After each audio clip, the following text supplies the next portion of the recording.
इस सदन में बैठे हुए क्लास 6, 7 और 8 के विद्यार्थी, जिसे हम गणित का उच्च सदन कहते हैं, तो इस गणितीय उच्च सदन में आप सब बैठे हुए प्यारे विद्यार्थी, आपके प्रति उत्तम कामना करते हुए हम सदन की शुरुआत करें। आज तालियां बजाकर नहीं बल्कि चुटकियां बजाकर।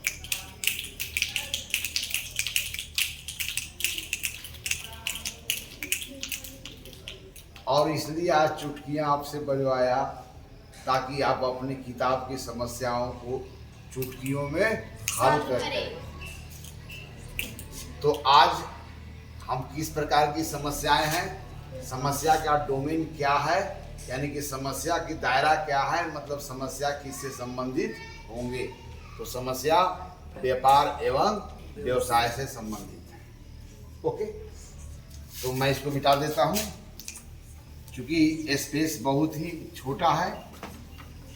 अब इसमें काम बहुत ज़्यादा किया जाना है, जिससे हमारे अंदर में एक कौशल का विकास हो रहा है कि सीमित संसाधनों में हम असीमित कार्य कैसे करें। तो समस्याएं तो, और ये सभी समस्याएं जो होंगे व्यवसाय एवं व्यापार से, उसमें अनुपात की अवधारणा का प्रयोग होगा, समानुपात की अवधारणा का प्रयोग होगा, माने प्रत्यक्ष समानुपात की अवधारणा का प्रयोग होगा, जिसे आप डायरेक्ट वेरिएशन का प्रयोग होगा। अर्थात दो राशियां के बीच वेरिएशन से जुड़ी हुई समस्याएं हैं और दोनों राशियां डायरेक्ट वेरिएशंस में होंगे। मतलब कि पहली राशि जितना गुना बढ़ता है दूसरी राशि उतना ही गुना बढ़ता है, पहली राशि जितना गुना घटता है दूसरी राशि उतना ही गुना घट जाता है। यानी कि यहाँ बढ़ना और घटना गुणात्मक रूप से होता है। इतना तो क्लियर हो गया? ठीक है। फिर और एक बात को और ध्यान करना है कि आपके इन सभी समस्याओं में आपको कहीं लाभ हुआ होगा, कहीं हानि हुआ होगा। व्यापार में सामान्य सी बातें हैं, है ना। तो इन सभी चीजों में लाभ और हानि की दर दी गई होगी या कहीं दर को पता करना होगा। तो कल मैं बताया हूं कि लाभ और हानि का दर अगर दिया हुआ है तो वह क्या इंफॉर्मेशन आपको दे रहा है कि लाभ क्रयमूल्य के कितने गुने के बराबर है। लेकिन प्रतिशत में दिखाया जाता है कि जब द्वितीय पद 100 हो तो तब उसके संगत लाभ क्या है यह दिया जाता है। और साथ ही साथ वहां पर राशियों के मान बदलेंगे तो कैसे बदलेंगे, प्लस और माइनस के रूप में कि गुना और भागा के रूप में, किस रूप में बदलेंगे। दो राशियां का मान बदलेंगे तो प्लस और माइनस उसमें करके बदलेंगे कि गुना और भागा करके बदलेंगे, प्लस और माइनस करके, सिर्फ गुना और यस। अर्थात यहाँ गुणात्मक रूप से घटता है और गुणात्मक रूप से बढ़ता है। फिर से मैं पूछता हूं, इन सभी समस्याओं में दो राशियां के बीच जो परिवर्तन होंगे उसमें कुछ संख्याओं को जोड़ जोड़ करके घटा करके दूसरी राशि को आप ज्ञात करेंगे या किसी संख्या से गुना और भाग करके ज्ञात करेंगे। यस।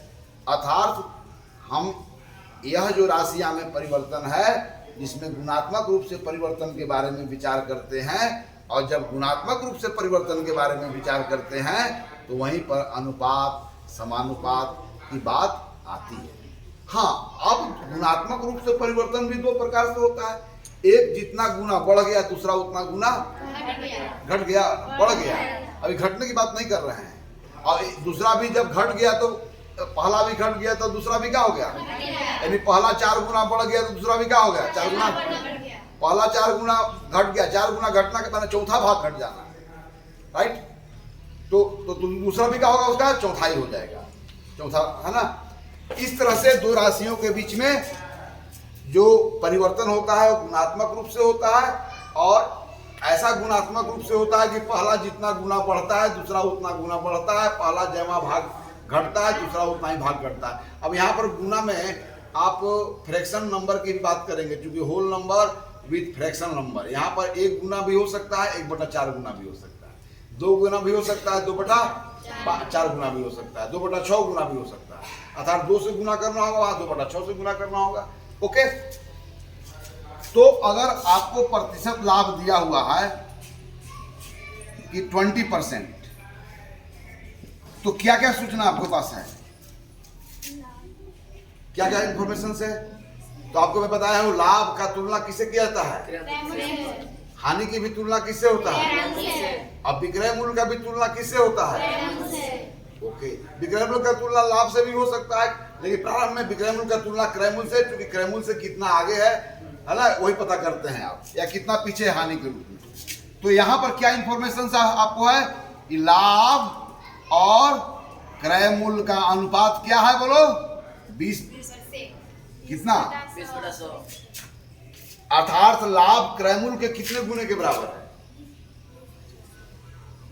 लाभ जो है क्रय मूल्य अगर हमको मालूम हो जाए तो उसमें कितना से गुना करेंगे कि लाभ मिलेगा? बहुत आसान चीज है, बताओ। 1/5।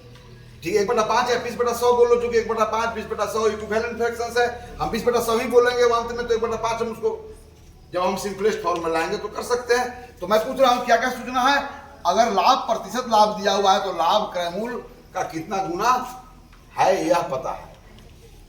अब भिन्न की भाषा में समझे कि क्रय मूल्य जो होगा उसको 100 भागों में बांटा गया होगा, 100 भागों में बांटने के बाद 100 टाइम्स में बांटे होंगे, तो इसी लंबाई का कितने लाइन सेगमेंट इसमें होंगे? 20 लाइन सेगमेंट।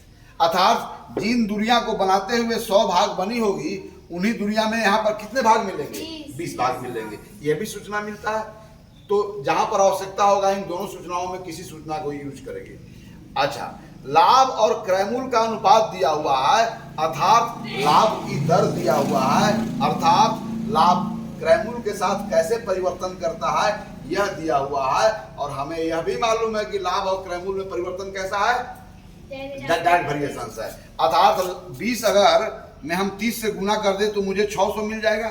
तभी 600 के संगत लाभ प्राप्त करने के लिए कितना पूंजी को इन्वेस्ट करना होगा?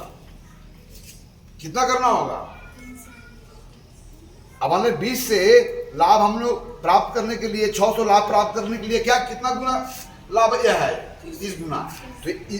तो यह भी जो क्रय मूल्य है कितना गुना उसके संगत? अब 30 गुना होने से क्या हो जाएगा?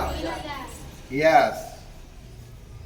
अब मान लो कि किसी आदमी ने 500 रुपया लगाया होगा, उसी वस्तु को उसी समय उसी रेट पर बेचा जा रहा होगा मार्केट में, तो 500 रुपया लगाने वाले व्यापारी को फायदे में कितने मिले होंगे? कितने रुपए? क्योंकि यह 5 गुना हो गया, तो यह भी क्या हो जाएगा? और 5 गुना होकर क्या हो जाएगा? 100। इस तरह से लाभ और क्रय मूल्य के वेरिएशंस क्या है यह बता रहा है, अर्थात लाभ क्रय मूल्य के साथ कैसे वैरी कर रहा है यह सूचना दे रहा है 20%। ओके, इतना तो बात कल समझ गए हैं। अब आइए, सवाल आपके, प्रयास आपके, सिर्फ मैं आप में आपके क्लास में मार्गदर्शक की भूमिका में रहूंगा। आप अपना अपना सवाल लेकर के आएंगे और सारे सवालों में कहीं आपको वेरिएशन ज्ञात करना होगा कि लाभ क्रय मूल्य के साथ हानि क्रय मूल्य के साथ कैसे वैरी कर रही है, या वेरिएशंस दिया होगा तो किसी क्रय मूल्य के संगत विक्रय मूल्य क्या होगा, किसी विक्रय मूल्य के संगत क्रय मूल्य क्या होगा, यह सारी समस्याएं होंगी। अब यह सब समस्याएं कहाँ पर प्राप्त होती है? जब हम व्यापार करते हैं। अब व्यापार में क्या होता है? कोई वस्तु को कोई व्यक्ति के द्वारा किसी कीमत पर खरीदा जाता है और वह इस सोच करके अपना पूंजी लगाता है कि हमें मार्केट में ऊंची कीमत पर बेचनी पड़ेगी या उसको हम ज़्यादा फायदा कमाएंगे। अलग बात है कि उसे हानि भी उठानी पड़ती है, यह निर्भर करता है बाजार की स्थिति पर। आइए अब अपनी समस्याओं को लेकर के आप आए, स्वयं प्रयास करें बनाने के लिए। कहीं अगर गलतियां होंगी तो मैं आपको मार्गदर्शन करूंगा। आइए 1 बाय 1 आइए।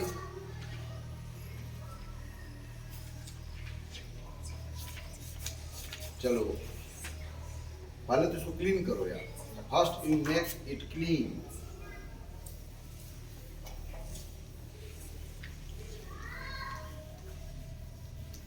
तेजी से, समय बहुत कम है ना। पहले प्रॉब्लम सबको पढ़ के सुनाओ, क्या प्रॉब्लम है? एक वस्तु 8,000 में खरीदी गई तथा 10% लाभ पर बेची गई। लाभ तथा विक्रय मूल्य ज्ञात कीजिए। चलिए मैं आपसे पूछ रहा हूं क्या क्या सूचना दिया हुआ है उस वस्तु का कौन सा मूल्य दिया हुआ है। पढ़े सवाल, वो आप लोग 7 क्लास के हैं ना जी, और यह 8 क्लास के है ना, ठीक है। तो आपसे मैं पूछ रहा हूँ सवाल, आपका क्या क्या दिया हुआ आप बताओ, इस प्रश्न में क्या क्या दिया हुआ बोलिए। क्रयमूल्य दिया हुआ है, हाँ, और लाभ प्रतिशत दिया हुआ है। यानी कि लाभ किसके साथ अनुपात करके दिया, किसके साथ तुलना किया गया है लाभ, क्रयमूल्य के साथ। और लाभ क्रयमूल्य के साथ कैसे वैरी करता है वो दिया हुआ है। लेकिन वहां पर तुलना 100 पर की गई है, क्योंकि व्यापार में 100 पर तुलना करने का प्रचलन है ना, वो तब से आ रहा है। इसको परसेंट बोलते हैं, और परसेंट के मतलब होता है प्रति 100। व्यापार कुछ भी हुआ, लेकिन अंत में लाभ का दर क्या था, हानि का दर क्या था, यानी कि लाभ और हानि का अनुपात क्या था, लाभ और क्रयमूल्य का अनुपात क्या था, हानि और क्रयमूल्य का अनुपात क्या था, यह चीज आपको बतलाता है ना। चलिए, तो जो जो इंफॉर्मेशन सवाल के द्वारा दिया गया है उन सूचनाओं को फर्स्ट आप note down on your board, वो नोट डाउन करें, और तब समस्या को आप पहचाने कि हमारे सामने क्या प्रॉब्लम है ना। और जो प्रॉब्लम है उसको एक किनारे में लिख करके आगे क्वेश्चन मार्क्स लगा दे, ताकि आपको यह पता चले कि हमारे प्रॉब्लम्स क्या हैं और क्या क्या इंफॉर्मेशन है।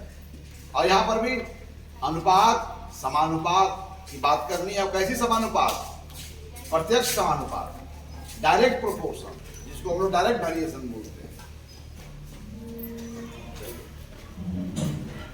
तो वहां पर लिख, वहां ठीक है, ओके। लाभ भी ज्ञात करना है। चलिए अब रख दीजिए। लाभ क्रयमूल्य के साथ कैसे वैरी करता है वो दिया हुआ है ना। उसका रेट क्या है लाभ का क्रयमूल्य के साथ वैरी करने का, 10%। 10% क्या सूचना दे रहा है आपको, क्या बोलो, यदि क्रयमूल्य 8,000 है तो लाभ, क्रयमूल्य 8,000 है, यहाँ पर यह क्या सूचना दे रहा है बोलो। यदि क्रयमूल्य 100 रुपया है तो लाभ 10 रुपया। राइट, तो 100 क्रयमूल्य 100 के संगत लाभ कितना है, 10। तो लाभ और क्रयमूल्य का अनुपात वहां कितना है बोलो, 10/100।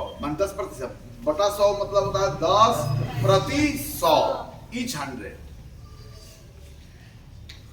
10 आउट ऑफ ईच 100। चलो, लेकिन 8,000 के संगत लाभ क्या है मुझे पता, तो पता कर सकते हो ना। तो यहां पर किन दो राशियों के बीच वेरिएशंस की बात करनी है, कौन दो राशियों के बीच में लाभ ज्ञात करने के लिए क्रयमूल्य और लाभ का अनुपात बनाएंगे, राइट है ना। तो क्रयमूल्य और लाभ का कोई भी अनुपात लोगे, वो हमेशा क्रयमूल्य और लाभ का अनुपात जो है तो हमेशा कांस्टेंट रहेगा ना, या लाभ और क्रयमूल्य का अनुपात जो लोगे वो कांस्टेंट रहेगा, मतलब उस पूरे व्यापार में लाभ क्रयमूल्य का जितना गुना है वो सबके लिए एक ही रिजल्ट देगा। ओके, चलो स्टार्ट करो।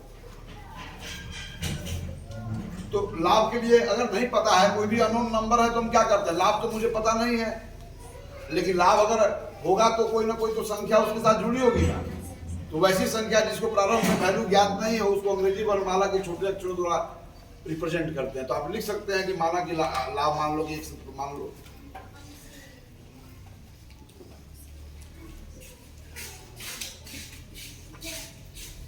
लाभ बराबर 1। चलो अब हो गया, अब चलो अनुपात बनाओ, क्योंकि संख्या के रूप में हम ले लिए। लाभ क्रयमूल्य के साथ कैसे वैरी करता है, डायरेक्ट। तो लिखो लाभ इज डायरेक्टली प्रोपोर्शनल टू क्रयमूल्य, चिन्ह का प्रयोग करके, हाँ ठीक, वैसे नहीं यार, डायरेक्टली प्रोपोर्शनल का देखो चिन्ह ये होता है।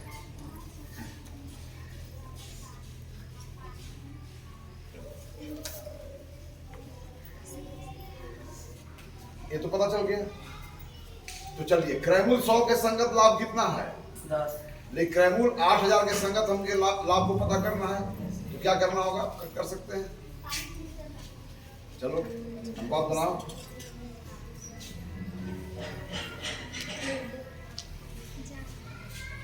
नहीं समझ में आ रहा ना, चलो। प्रतिशत लाभ 10% है ना, इन दिया हुआ है। तो लाभ और क्रयमूल्य का अनुपात कितना दिया हुआ है, ठीक है। उस व्यापार में कोई भी क्रय मूल्य रहा होगा तो उसके संगत लाभ रहे होंगे अलग। कोई 100 रुपया लगाया होगा, कोई 5,000 रुपया लगाया होगा, कोई 5 लाख रुपया लगाया होगा, अलग अलग लागत लगाए होंगे, तो सबके संगत जो लाभ होगा वो अलग अलग होगा। लेकिन जब कभी भी लाभ और क्रय मूल्य का अनुपात होगा वह क्या होगा, एक ही होगा। अर्थात यहाँ पर दो अनुपात जो बनाएंगे और दो अनुपात समतुल्य नियम का प्रयोग करके तो वह बराबर होंगे। तो यहाँ पर हमें क्या पता है, 8,000 क्रय मूल्य तो हमें पता है, लेकिन इसके संगत लाभ कितना है मुझे पता नहीं है। तो क्या लेकिन इन दोनों अनुपातों में कैसा संबंध होगा, इक्वलिटी का होगा कि नहीं होगा। तो फिर यहाँ पर इक्वलिटी का संबंध ये है, यह भी पता है, यह भी पता है, नोन है, यह भी नोन है, तो इस अनोन नंबर को ज्ञात किया जा सकता है कि नहीं, कैसे, क्रॉस मल्टीप्लाई। ओके, अब इसको थोड़ा क्लियर लिख दो, हटा मिटा दो। अब समझा, लाभ और क्रय मूल्य का अनुपात हमेशा क्या रहेगा, स्थिर रहेगा। एक अनुपात तो हमें ज्ञात है, जब प्रतिशत लाभ दिया हुआ है तो लाभ और क्रय मूल्य का एक अनुपात तो ज्ञात है। अब दूसरा अनुपात ज्ञात करना है, 8,000 के संगत जो लाभ होगा, लेकिन वो दोनों बराबर होगा। चलो अनुपात बनाओ नीचे।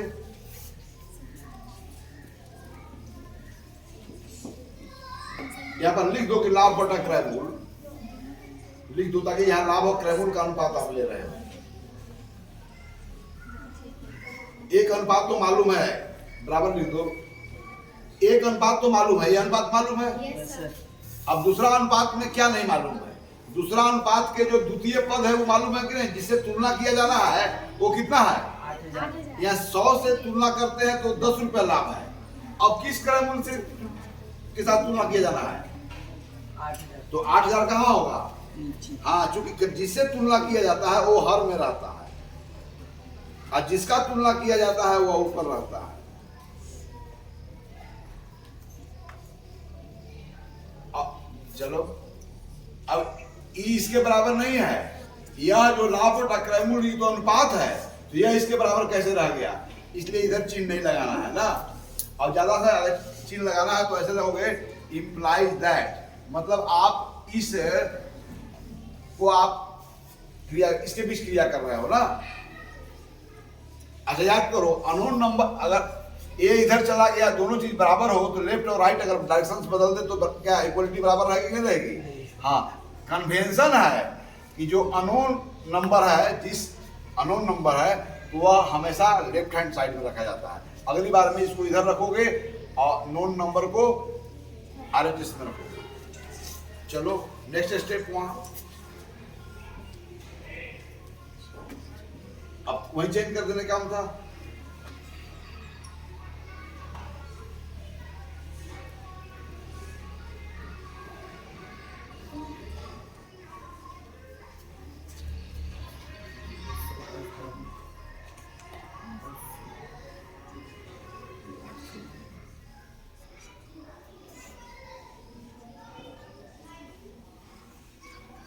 कितना लाभ हुआ,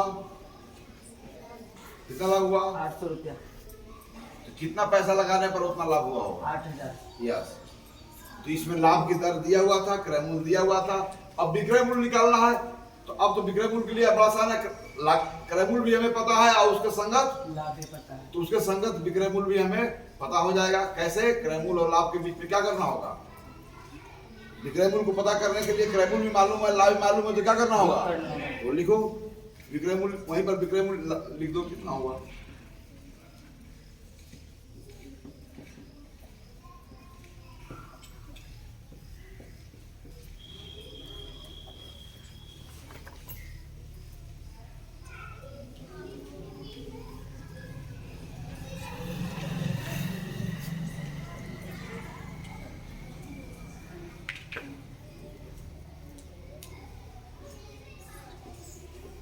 चलो, यह विक्रय मूल्य किस क्रय मूल्य के संगत है, 8,000। राइट। तो आप लोग बताओ कि 8,000 क्रय मूल्य के संगत लाभ कितना है, 800।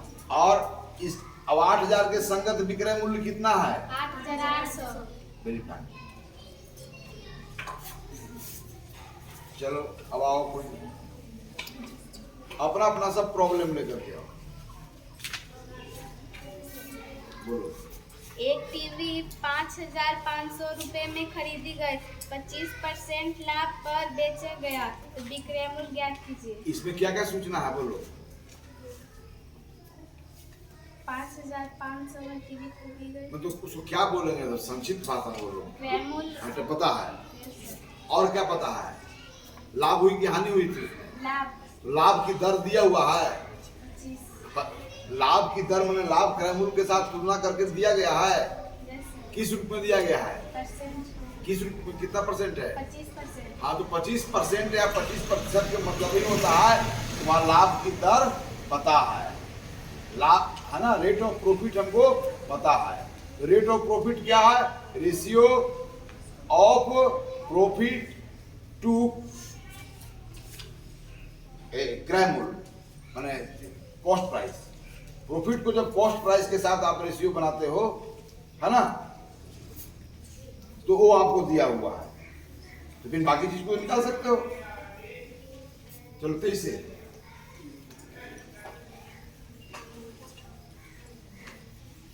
आप लोग बताओ क्या क्या दिया हुआ है, टीवी का क्या दिया हुआ है।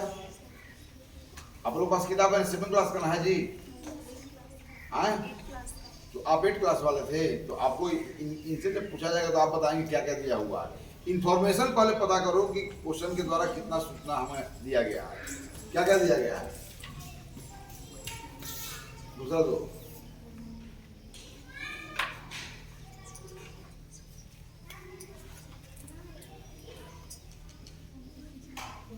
टीवी का क्या दिया हुआ बोलो।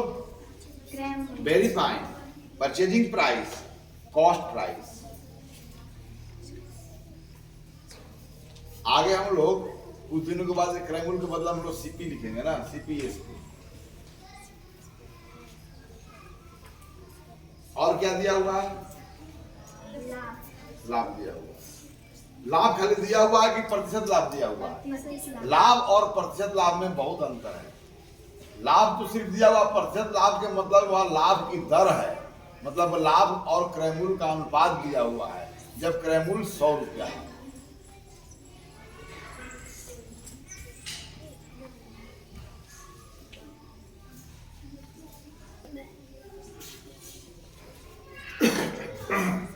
अब देखिए मतलब क्रय मूल्य कितना है बोलो तुम लोग, कितना क्रय मूल्य तुम लोग, प्रतिशत लाभ कितना है, 25%। यानी क्रय मूल्य 100 रुपया के संगत लाभ दिया हुआ है कि नहीं दिया हुआ है।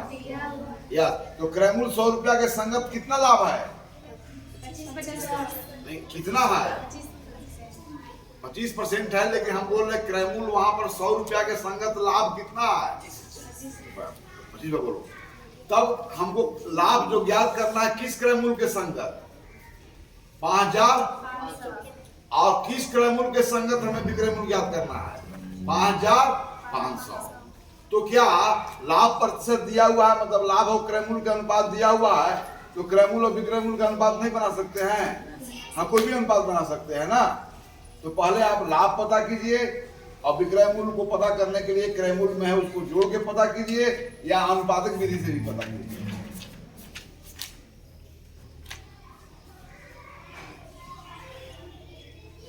वेरी फाइन, ये दिया हुआ है, कितना दिया हुआ है, वेरी फाइन। 25% भी अनुपात ही है, अनुपात को विशेष तरह से उसे हम लोग दिखाते हैं, उस चिन्ह का प्रयोग करके प्रचलन है वो, है ना।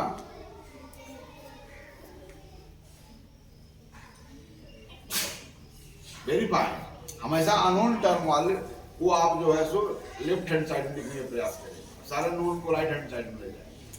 अब आप कल ही बताया कि एक्स में 100 से मल्टीप्लाई करके वहां तक पहुंचते हैं, तब एक्स क्या रहा होगा, 100 से भाग करके वो एक्स रहा होगा। इसको डिवीजन फैक्ट का इस्तेमाल करेंगे। यहाँ पे क्या करेंगे हम लोग, एक मल्टीप्लिकेशन फैक्ट के संगत कितने डिवीजन फैक्ट होते हैं, 2 होते हैं, पता है ना। वेरी फाइन, अब तुम लोग हेल्प करो, 25 गुना 55 में गुना करेंगे तो कितना होगा थोड़ा सा।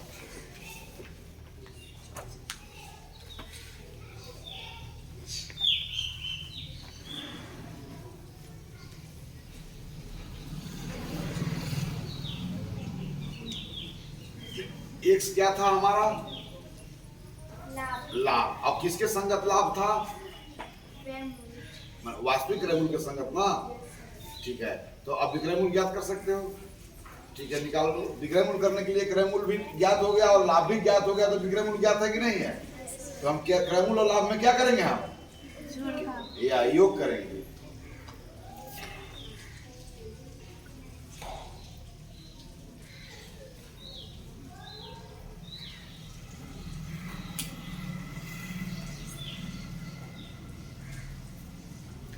अब नीचे लिखो, नीचे लिख दो।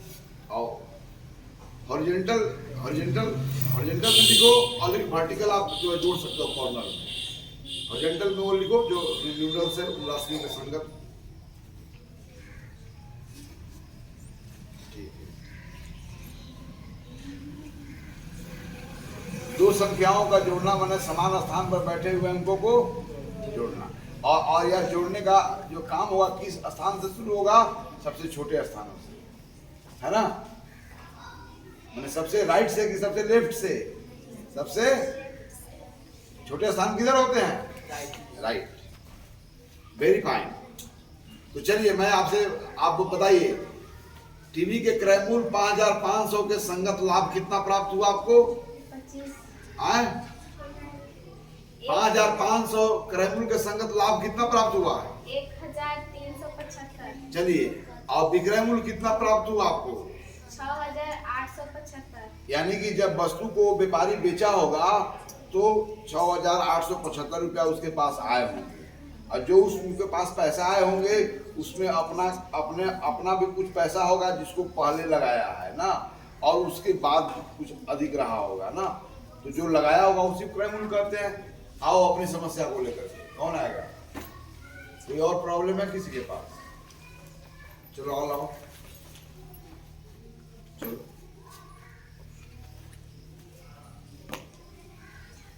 हाँ तुम भी बोल के सुनाओ। तुम लोग पास कोई प्रॉब्लम नहीं है? नहीं है? ठीक।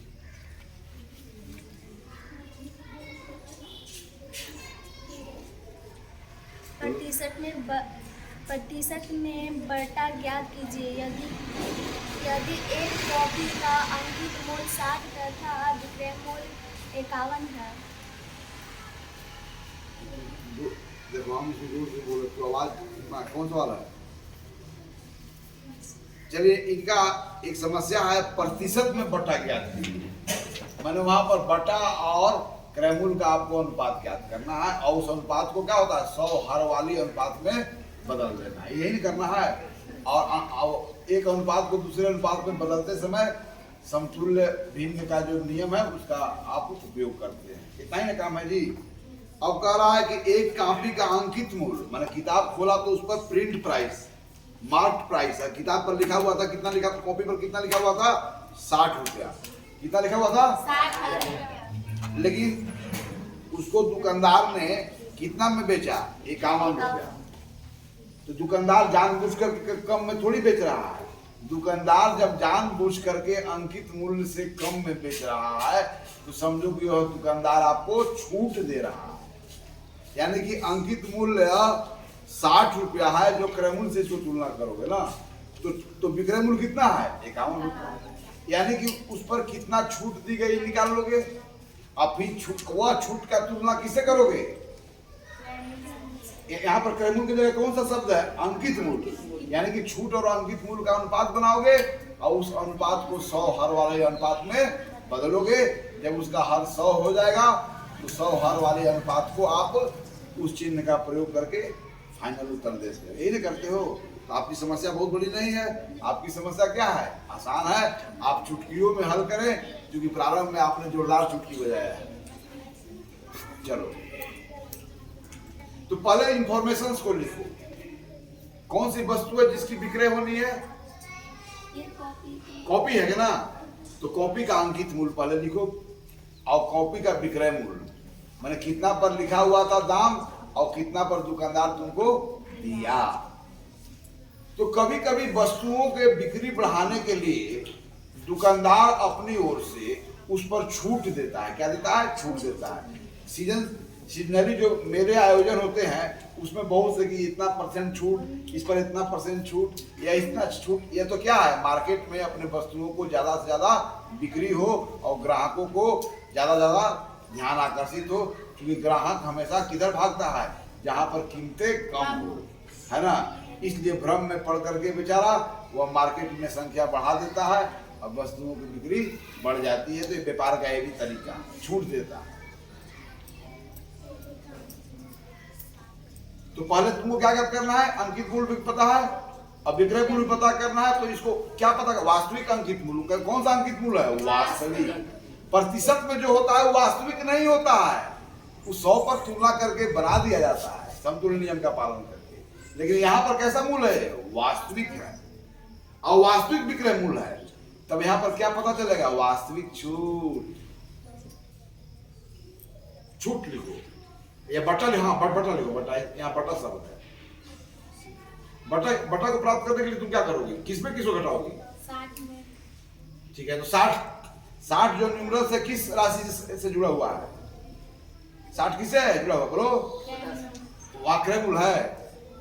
60 जो रुपया वो किससे जुड़ा हुआ है, कौन सी राशि के लिए 60 आया है, कॉपी के लिए आया है। बहुत आसान थी अंकित मूल्य के संगत है।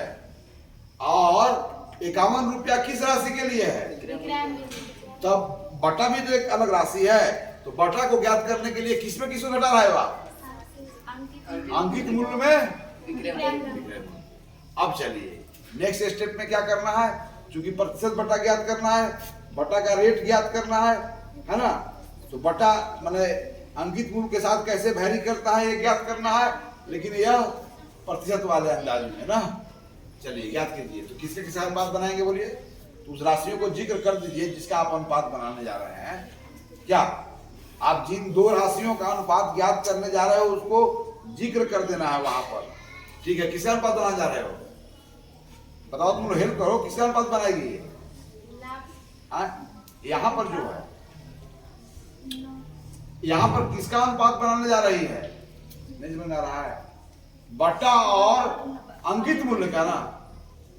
क्योंकि यहाँ पर क्या ज्ञात करना है, प्रतिशत बट्टा में ज्ञात करना है। तब किसका अनुपात बनेगा यहाँ पर, बटा और अंकित मूल्य का, अंकित मूल्य और बटा का, बटा और अंकित मूल्य का। क्योंकि अनुपात में पदों को बदल देते हैं तो अनुपात बदल जाता है। बटा बटा क्या लिखोगे, बटा बटा कर क्रय मूल्य, प्लीज हेल्प इन।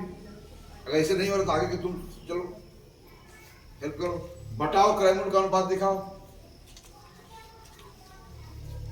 इन दो राशियों का अनुपात आप दिखाओ, मतलब जिक्र करो।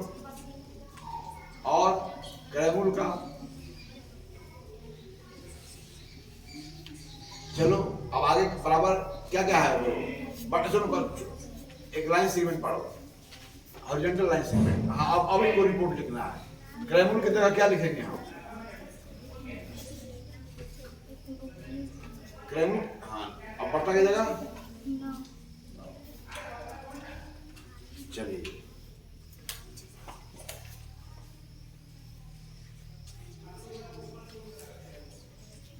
आप एक चीज, जब 9/100 को जब 100 हर वाली अनुपात में बदलने जा रहे हैं तो हमें उसमें क्या करना होगा, खाली एक 100 दिखाना होगा। ये गलत है कि नहीं है, हम कह रहे हैं कि यहाँ पर आपको 9/60 हुआ, तो 9/60 को आप 100 कैसे गुना कर दी, कोई मालूम है आपको। तो इसको हम क्या करेंगे कि 100 से इधर भी गुना करेंगे हर को, और 100 के से क्या करेंगे अंश।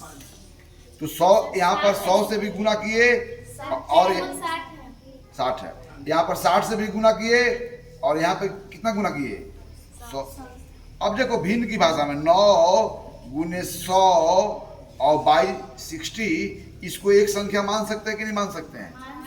तब क्या बच गया, 1/100। अर्थात प्रतिशत के मतलब ही होता है 1/100, जब 100 पर तुलना किया जाए, राइट। प्राकृतिक संख्याओं को 10 पर तुलना करते हैं ना जी, तो 100 पर। तो इस पूरे एक्सप्रेशन के लिए कौन सा सिंबल आएगा, और अब इसको सिंगल नंबर में आप कन्वर्ट कर दो। जहां तक संभव हो करो। तो अब डायरेक्ट क्या लिखोगे, 9 गुने 100/60 और इसको एडवांस में लगा दो प्रतिशत। अब इसको सिंगल नंबर बनाओ। 20 बचे, अब 20 आई 60 लिखो नीचे, 20 बचे 100, 20 5 लिखो। अब 20 आई 60, 60 को कैंसिल करो, 60 में 20 से भाग देगी तो 3 भाग पर होगा, 3 से 9 में गुना करो, 3 को नीचे चल 1, हाँ ठीक है, 3 में 5 से गुना करो, हाँ ठीक है। फिर गलती करो, 3 गुने 5 के आगे कोई चिन्ह लगा हुआ है कि नहीं लिखा हुआ? 3 गुने 5 के आगे कोई चिन्ह लगा हुआ है, राइट। अब उसको सिंगल नंबर बनाओ, निश्चित बनाओ, क्या हो जाएगा? ठीक है, ठीक है, डायरेक्ट, बहुत अच्छा, ठीक है। इसको थोड़ा सा ताली बजा करके इसको इंकरेज करो।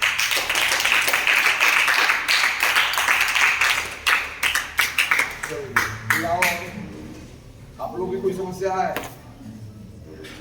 कोई नहीं आप लोगों के पास?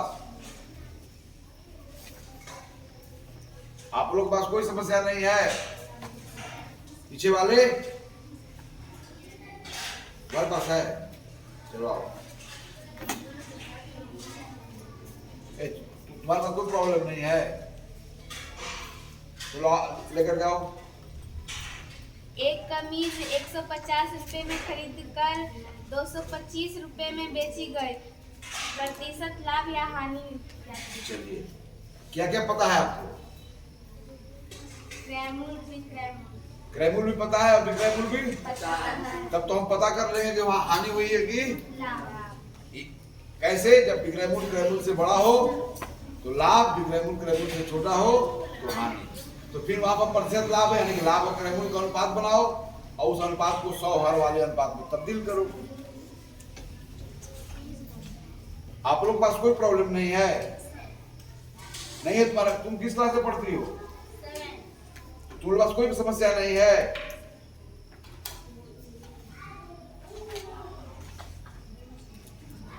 चलो,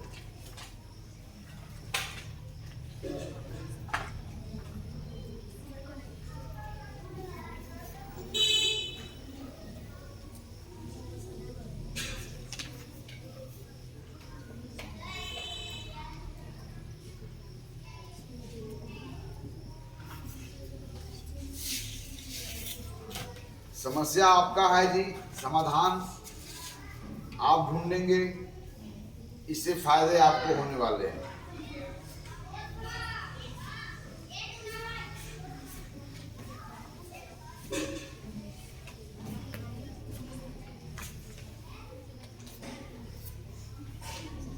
लाभ मतलब यहाँ वास्तविक लाभ ज्ञात करना ना, प्रतिशत लाभ मतलब कि लाभ की दर को ज्ञात करना, राइट।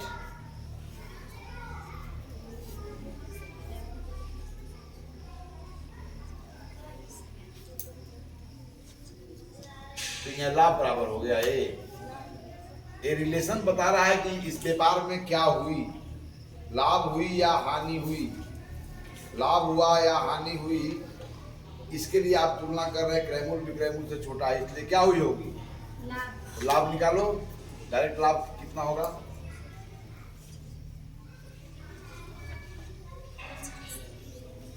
लाभ को जिक्र कर लो ना कि हम लाभ को निकालने जा रहे हैं, हमेशा उस राशि को लिखो जिसको ज्ञात करने जा रहे हो।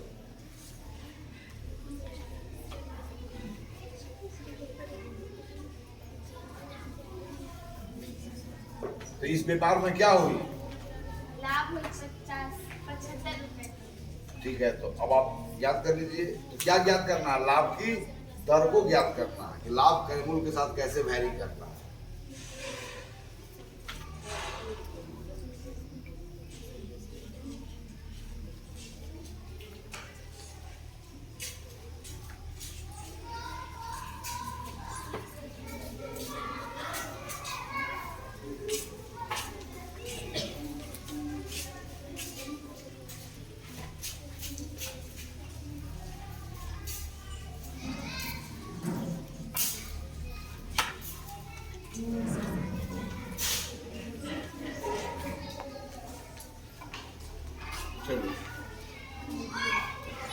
जल्दी से तेजी से करो। तुम लोग पास कोई प्रॉब्लम नहीं है,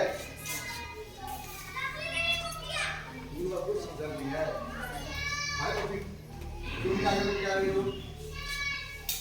चलो चलो वहाँ अपने से जाओ। तुम लोग कोई प्रॉब्लम नहीं है तो है तो क्यों नहीं आ रही हो? या तो तुम लोग को नहीं जानती हो, पापा वो लोग सही जानते हैं।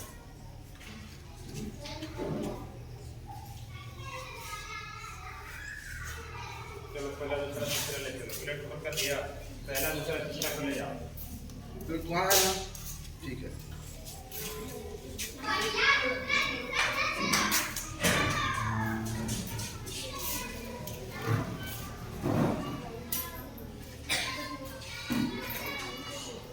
हो गया ना, कितना 2% लाभ हुआ, ठीक है ना जी? लोकुस ठीक है।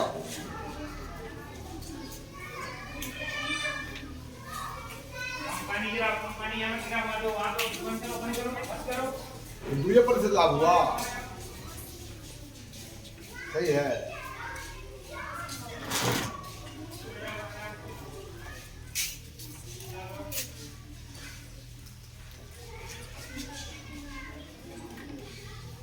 पचहत्तर और 150 का अनुपात बनाया,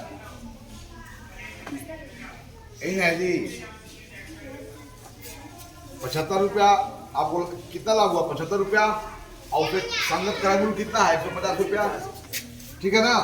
25 दिया 75, तो 2 बार का जन्म। हाँ ठीक है, 25 150 हो जाएगा। 75 से डायरेक्ट लिख देते 1/2। अब इस अनुपात को प्रतिशत में बदलना है तो यहाँ पर 2 में 50 से गुना करोगे ना, तो यहाँ पर 50 ना हो जाएगा, 1 में 50 से करोगे तो यहाँ पर 50 हो जाएगा। अब बटा क्या हो गया? 100। अब आप इस स्थिति में आ गए कि आप 50% लिख डालेंगे। गलत में हो गया। यहाँ पर 1/2 75, 150 का कितना है? आधा। 75 150 का क्या हाफ है? हाफ टाइम से। तो 1/2 को अगर अनुपात में बदलोगे प्रतिशत वाली में, तो इसको 50 से गुना करके 100 बना सकते हो हर को। तो 50 को यहाँ पर रखेंगे आप न्यूमरेटर की जगह। कौन सा बड़ा प्रॉब्लम तक तुम लोग कंफ्यूज हो जाते हो। डरना नहीं है, गणित से जरा भी नहीं डरना। चलो आपका समस्या है, आप लेके आए।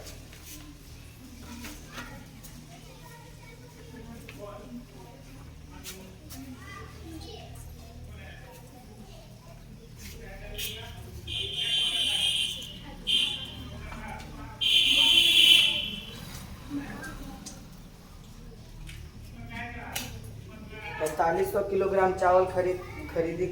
क्लियर करो क्योंकि आपको रिपोर्ट लिखना होगा।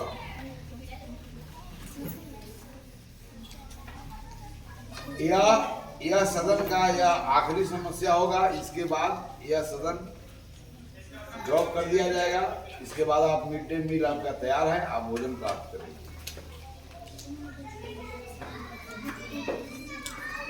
4500 किलोग्राम चावल खरीदकर 5% हानि पर बेच दिया गया। हानि तथा विक्रय मूल्य ज्ञात करें। चलिए क्या क्या दिया हुआ है यहाँ पर तुम बताओ। क्रय मूल्य और हानि प्रतिशत। मैंने हानि क्रय मूल्य के साथ कैसे वैरी कर रहा है वो दिया हुआ है। हानि का दर दिया हुआ है, क्रय मूल्य दिया हुआ। तो हानि का जो दर दिया हुआ 100% मान करके दिया हुआ, लेकिन वास्तविक क्रय मूल्य नहीं है। वास्तविक क्रय मूल्य कितना है? 4500। बाकी चीज को निकाल लोगे। चलो लिखो पहले इन्फॉर्मेशन को नोट डाउन।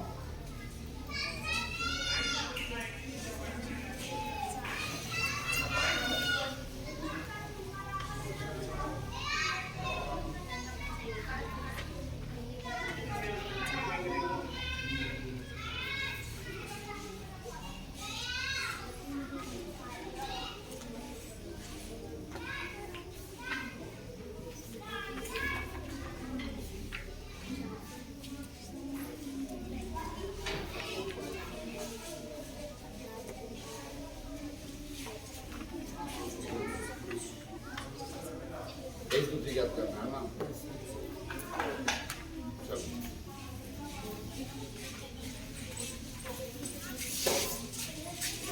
मतलब अक्षर हानि के बदले हानि प्रभु का अनुपात दिया होगा।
पीछे है ना, विक्रमपुर पीछे है ना, आनी हुई है विक्रमपुर से पीछे होगा, कम लागत।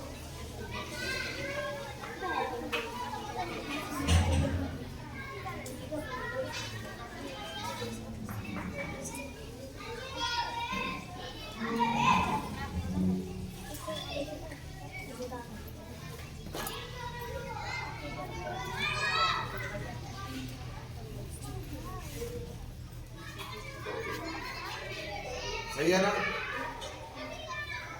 समझ गया ना। तो इसी अब मैं समझता हूँ कि किसी के पास कोई प्रश्न बनाने में रुचि नहीं है और आपका समय भी हो गया है मिड डे मील लेने का। तो आप मिड डे मील लेने के लिए जाइए। अब सदन आपका समाप्त होता है, फिर हम अगले सदन में आप अपने समस्याओं को लेकर के आएंगे। आप स्वयं से प्रयास करेंगे, सिर्फ मैं आपका मार्गदर्शन करूँगा।